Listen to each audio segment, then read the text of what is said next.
Good. So here is an example that has an asymptote.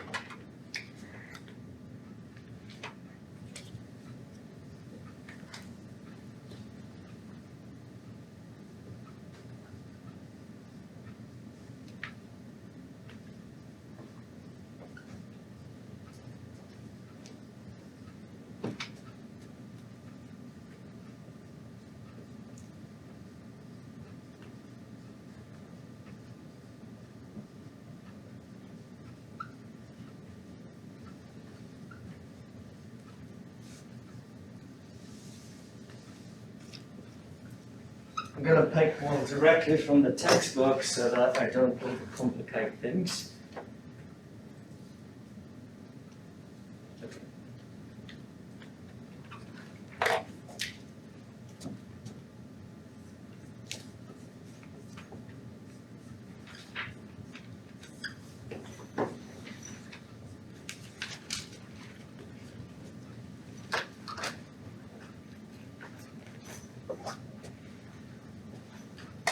So that is a rational function. We call it a rational function because ratio, one number divided by another.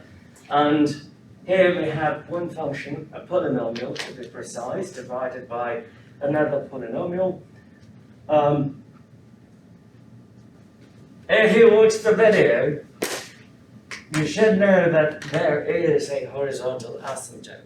Can you tell me what that is? Go ahead. 2. 2? It's 1. 1? Yeah, wouldn't it be? Let's go through every possible Isn't it 2? integer. Huh? Isn't it 2? It's not 2. Oh. C2. Negative 1. It's 1 over 2.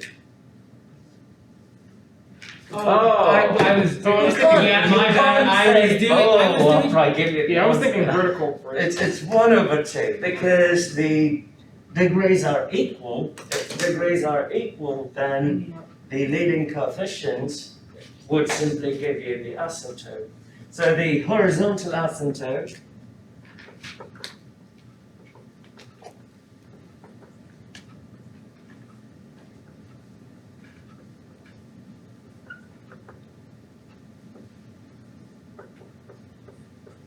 is 1 over 2. Do you believe that this function has vertical asymptotes? Yes. Yes. Why, Bracken? Because you have -1, -8. Does that matter though? The negative? The negative one. Does that matter? No, No. not The particularly. -8 matters because the numerator can become 0. It's not a big deal. But the denominator cannot become 0 because you can't divide a number by 0.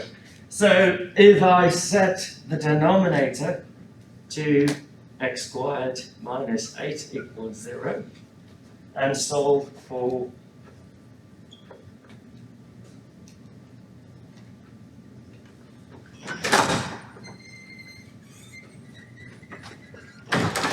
let me solve for x. So 2x squared minus 8 would equal 0, which would mean 2x squared equals positive 8. Divide by 2 on both sides. And then X squared would be 4. What should we do next?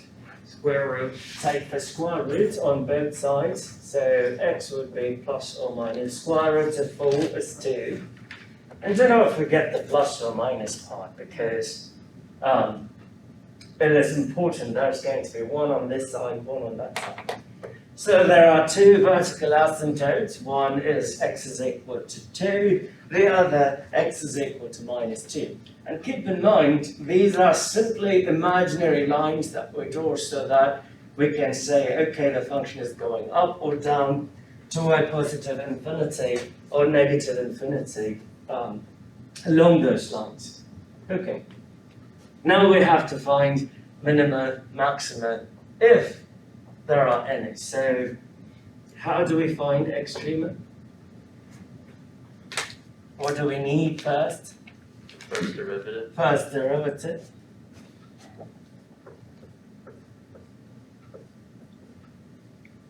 And you should all know how to find the first derivative.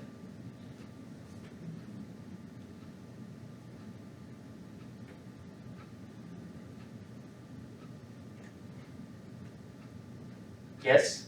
What rule should you use?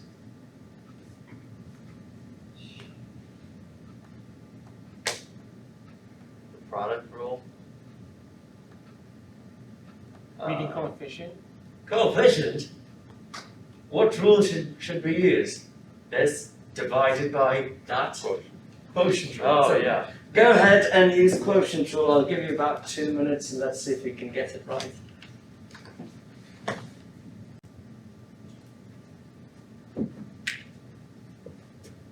So we have to use quotient rule, and u is the numerator, x squared minus 1. V is the denominator, 2x squared minus 8. Now, there is a common factor of 2. I could have pulled that 2 out and taken the derivative without, and take the derivative without that 2. I just didn't want to overcomplicate things, so I just kept it as is. What is u prime? 2x. 2x. V prime? 4x. Great. And the derivative is v u prime minus u v prime divided by v squared. V is 2x squared minus 8. U prime is 2x minus u is x squared minus 1. V prime is 4x. And divide the entire thing by 2x squared minus 8 whole squared. Good? Denominator is v squared. One of the common, I wouldn't say mistake, one of the operations that I've seen students do is take this denominator and FOIL it out. Don't do it. It's unnecessary. If you start doing that, you're just making things complicated. And I'll tell you why. I'm just going to move up here. If we simplify the numerator, we have 4x cubed minus 16x. 4x multiplied by x squared and a minus, so minus 4x cubed. 4x times negative 1 times negative positive 4x divided by 2x squared minus 8 whole squared. Good. Luckily, these two go away. Negative 16x plus 4x is negative 12x.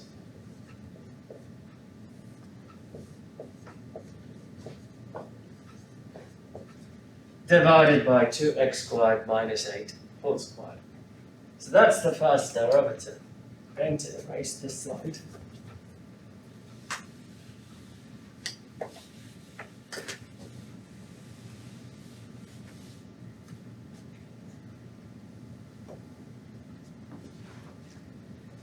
We want to set the first derivative equal to 0 and solve for x. So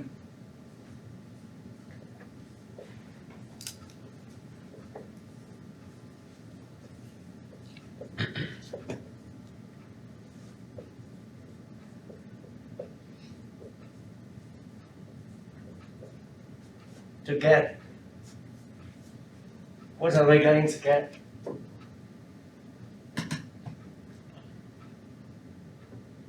When we set it equal to 0 and solve for x, whatever solution that we get has a name.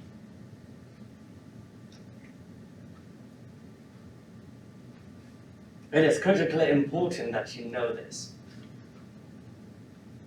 And the critical value? Critical value. That was a subtle hint. Yeah, I got it. Did others get it? No? Okay. I can try. So is that negative 12x divided by 2x squared minus 8 whole squared equals 0? Now how do we solve for x?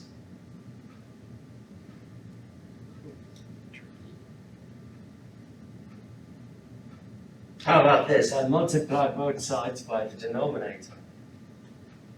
Yeah. So negative 12x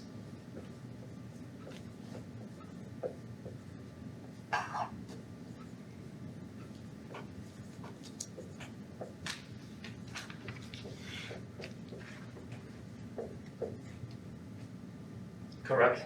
Yeah. And those two simply go away. What is 0 times that expression? 0. Now do you see what I said? Don't FOIL the denominator. Because when you set it equal to 0, eventually when you multiply the way I did it, that denominator simply would end up becoming 0 on the other side. So it's a waste of time. So it's undefined. No. No. Negative 12x equals 0. Oh, If negative 12x is equal to 0, what is x? 12. 12? Wouldn't it be 1? No. 0. 1. Because 0. Yeah.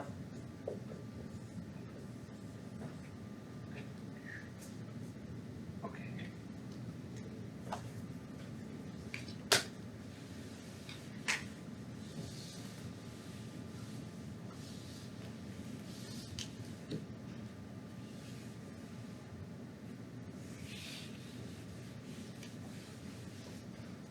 Okay, I need to reserve this code, so I'm going to reserve this over here.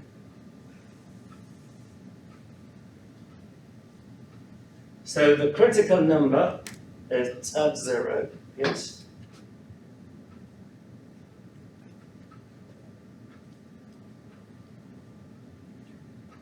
And so far you may see, well, nothing changed. We are doing the same usual process. What's so different about this problem? It's going to be the type of line. Type of line. So, what is the usual procedure? The usual procedure is to pick a number to the left, pick a number to the right, plug it in, and say increasing or decreasing. That is perfectly fine, but this particular function has asymptotes, specifically vertical asymptotes. So, you have to put them in here, so 2 and negative 2. So when you pick a number, you have to pick one between 0 to 2, test increasing or decreasing. 0 to minus 2, pick one in the middle, and then outside of 2 and less than negative 2, because those 2 points are vertical asymptotes. Good? So I'll call it VA.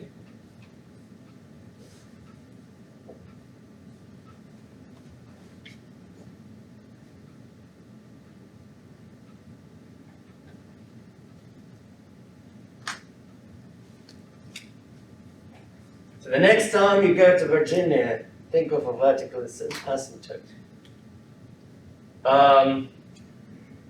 Easy number between 0 and 2. 1. Now we take that 1 and we plug it in the original function or the derivative. The derivative. So remember last time I said you don't have to evaluate the numerical value of the derivative. All I care about is the sign. So 1 is a positive number.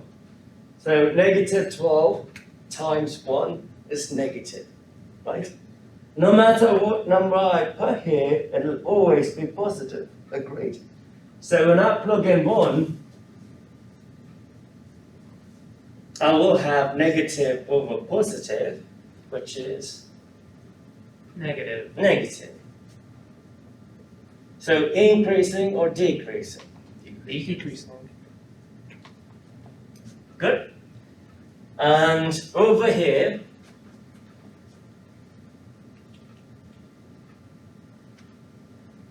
zero to -2 is a number? -1. -1. So -12 times -1 is positive. The denominator is positive regardless, yes? So we have positive over positive, which is a what Increasing number? value. Positive number, yes? So increasing or decreasing?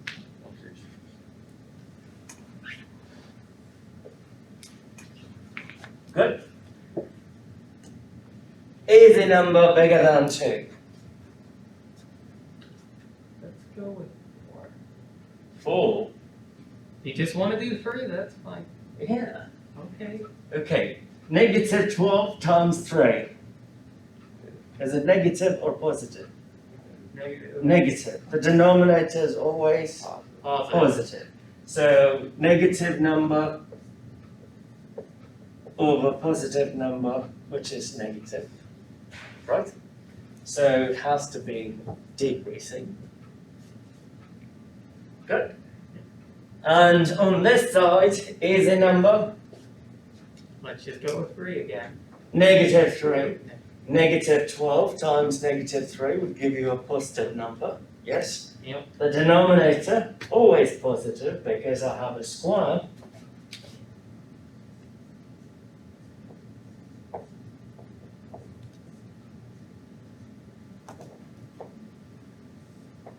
Increasing. Yes? Are we clear? Okay.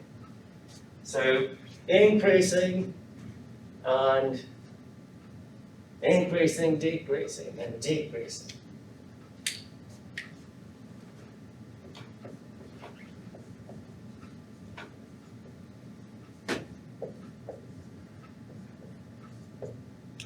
So for what intervals is this function increasing? Negative infinity to 0.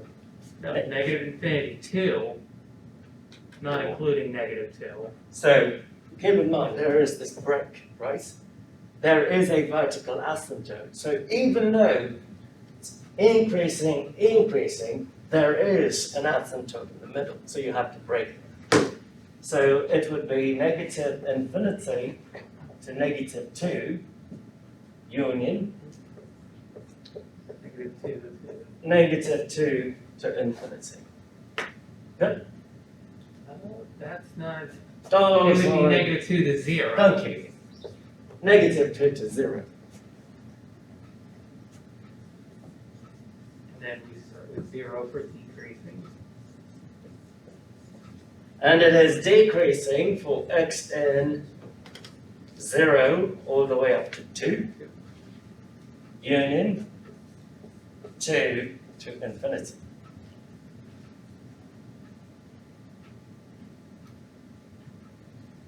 Good? Yep. Okay. Now that seems a bit complicated, right? That's the first derivative. And that looks quite painful. Do you agree? It really does. Looking at it, it's painful. What you actually need to do with it in this context isn't, but is how I personally describe it. Like, what do you mean in this context it isn't? Mostly because we don't need to, that's its simplest form, and so all you need to do with that right there is plug, unless you're trying to find a second derivative, then it starts to become a bit. That's what I'm saying. Oh yeah, no, that's going Okay. to be an issue. So, if I want to find concavity, you have to find the second derivative, right? And that is going to get pretty painful. Do you agree? Yeah. Because you have to square that, then you have to take the derivative of the denominator, define the point of inflection, all that to determine concavity. But I'm going to make a statement that I don't even need to perform the second derivative test I actually know the concavity of this function already.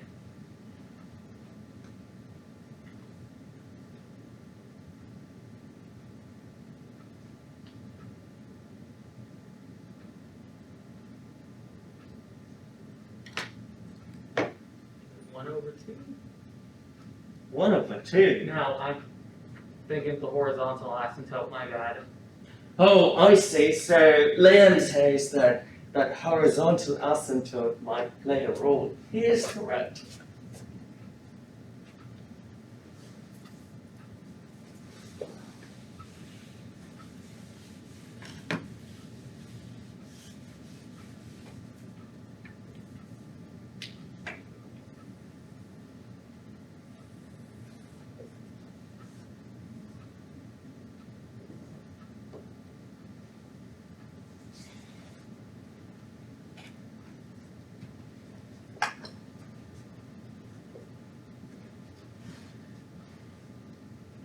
We do know that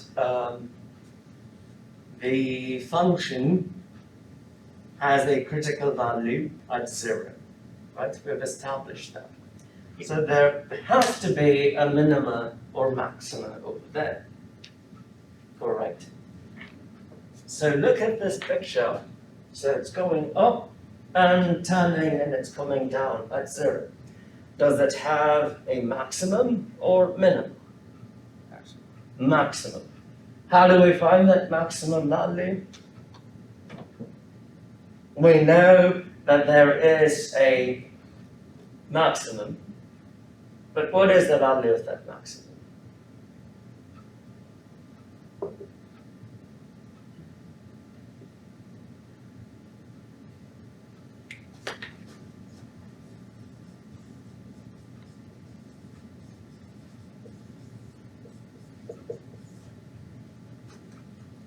By value of the maximum, I'm asking for the corresponding y value.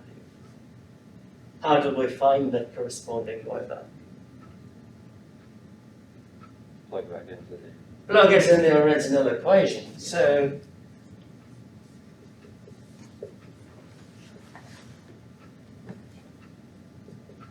So 0 squared minus 1 divided by 0 squared minus 8. Yes?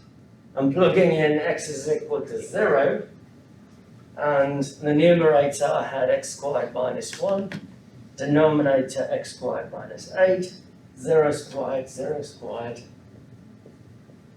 1 over 8. I get 1 over 8. Yeah. Good. So it was actually 2x squared minus 8, but 2 times 0 is just 0, it doesn't matter. So 1/2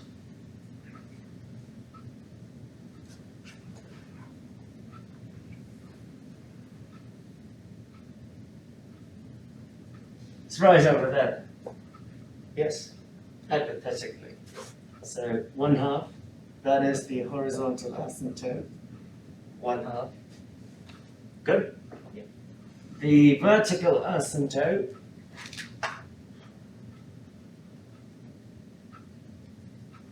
there is 1 at 2. There is 1 at negative 2. Good?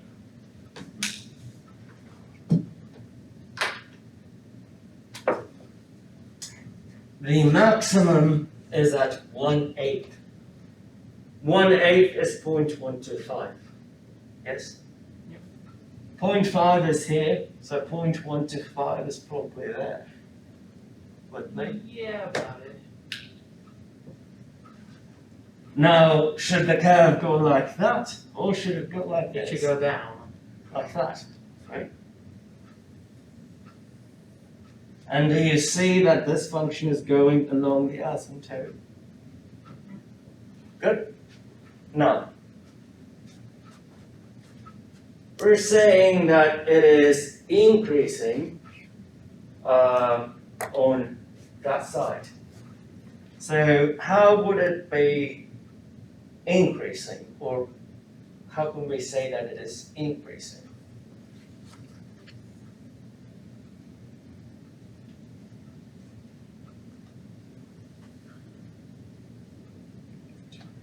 increasing in the sense as x gets closer and closer to -2, y has to be more and more, has to increase, right?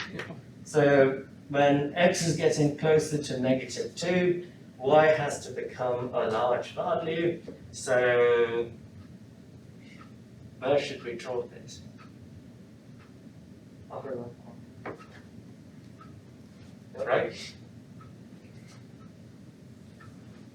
So as you get closer to -2, things just get bigger.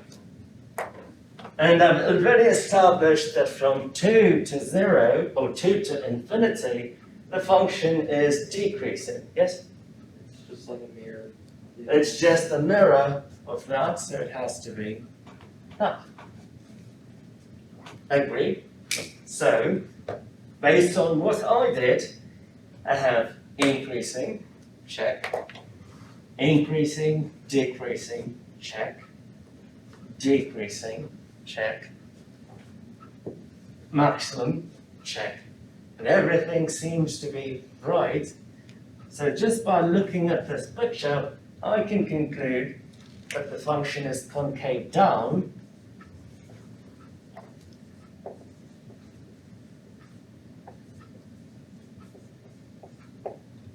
For x in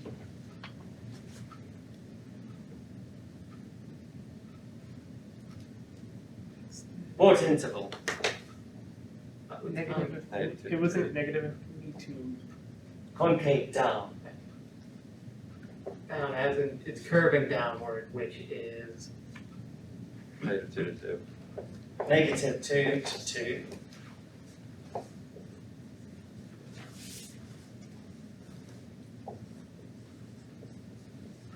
Now, concave up means it's slightly open up, right? It doesn't have to be a perfect U. So if you look at it, it sort of is that way, right? That is concave up. And same over there, it is concave up. So for x in negative infinity to -2, union 2 to infinity, the function is concave up.